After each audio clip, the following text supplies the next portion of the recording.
Hi అండి. ముందుగా అందరికీ రక్షాబంధన్ శుభాకాంక్షలండి. ఈరోజు రాఖీ స్పెషల్‌గా నేను రవ్వ లడ్డునైతే ప్రిపేర్ చేసుకుంటున్నానండి. చాలా ఈజీగా అండ్ సింపుల్‌గా ఈ రవ్వ లడ్డునైతే ప్రిపేర్ చేసుకోవచ్చు.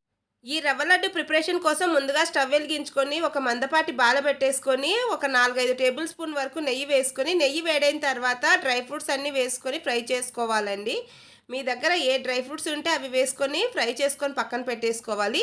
తర్వాత అదే నెయ్యిలో 1 కప్పు వరకు బొంబాయి రవ్వ, అలాగే అరకప్పు వరకు ఎండు కొబ్బరి పొడి వేసుకోవాలండి.